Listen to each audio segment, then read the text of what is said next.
guys. Well, it's Sunday. You're watching B-Movie TV, and you're looking at me. So, it must be time for Sci-Fi Sideshow. And that's exactly what it is. So, for tonight, I have a classic from 1966 called Destination Inner Space. This is a really good movie. I enjoyed the crap out of it, and I hope you enjoy it too. It's an underwater movie. I think it's really put together well. It stars Scott Brady. Most of us know him from Gremlins and the China Syndrome. And of course, he's been in other stuff.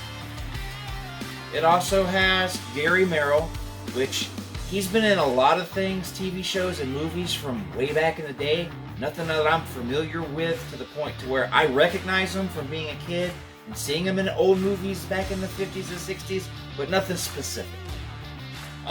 Mike Road, who looks to be, according to his IMDb, he was huge with the Hanna-Barbera animated. He did Scooby-Doo's and Speed Buggy, so he did a lot of voice acting for Hanna-Barbera. You also have Wendy Wagner. She was in Rosemary's Baby, Green Hornet, and Flipper, and she's the babe of the movie. There are two females, but she's the prettier of the two, so I chose her. Yes, I can be shallow. And last but not least, James Hong. That's right, James Hong is in this movie, which we all know is in our beloved, epic, grand movie, Big Trouble in Little China. But everything he's ever done has been magnificent. So, he's in this one. Very small role, but he's memorable. So sit back and enjoy Destination Inner Space, and we'll talk. Alright guys, well, how did you enjoy Destination Inner Space? Me, I thought the movie was awesome. You know, when I first picked it, I thought, you know, this might be cheesy, it might be this, it might be that, it's a B-movie, I don't want to disappoint. I thought this movie was good. You had great cinematography. It was underwater. They spent a lot of time underwater, and they didn't look like they skimped out on the money for their underwater stuff.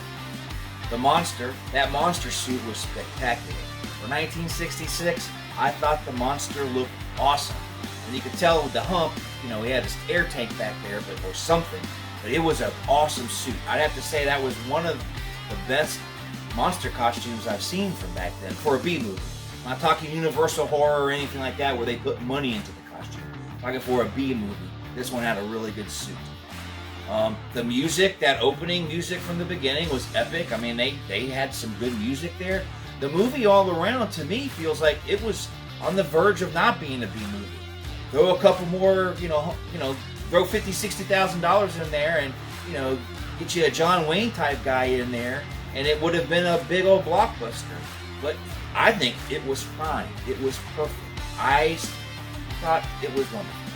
So I hope you guys enjoyed it. And as for favorite scenes this time, there was a lot of story here, not much action. So if I was going to have to say, most of the underwater scenes, you could pick any one of them out, and they were awesome. I mean, you could tell they were miniatures, but they were beautiful. It looked like, a sea lab down there, and it looked great. So I'd have to say, any of the stuff that was filmed underwater, very enjoyable. It was nice and refreshing to see something, filmed not, on rocky cliffs because, it's supposed to be another planet or, a wasteland. It was all underwater, so I really found it to be different, and I enjoyed it. One of my other favorite scenes was the introduction to the monster. I mean, it's a slow build. You don't know what's going on. The aliens bring out the ice cube to melt, and you're like, what's going on here? And then, boom, you find out. The room's all smoky. Guy goes in there. Boom, monster. Just, that was awesome. I don't know how you guys felt about the monster, but I thought the monster, I could go on and on for days and days and days about this monster. It was an awesome suit. I mean, I think all of the budget went to the music, the monster suit, and the underwater stuff, because it was just spectacular. So I'm not gonna keep going on about that. All the actors did a fine job.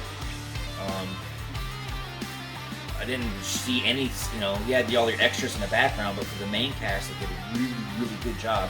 I wish James Hong would have been on more than he was, because you saw him there. You saw him 2 scenes.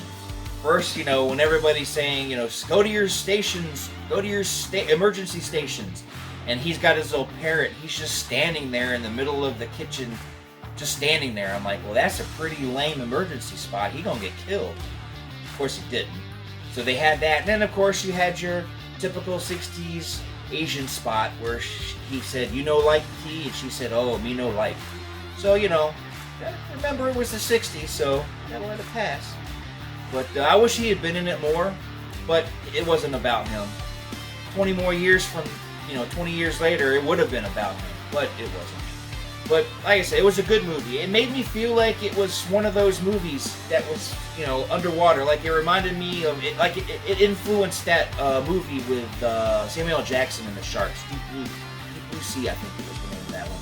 My memory's getting shot as I get older. I think it was Deep Blue Sea, where it was all underwater. And then Meg was underwater. It just seems like Destination Inner Space was one of the things that helped influence, the generate. Later on down the road with the underwater and the sea labs and all that kind of stuff. So, I thought it was good. I hope you guys enjoyed it. I really do. And don't forget to stick around the random videos this week. I might have 2, maybe 3. I don't know yet what I'm going to put in there. But there's going to be some, so I hope you enjoy those too. And until next time, stick around. Keep watching B-Movie TV 24/7, 7 days a week, and I'll see you next time.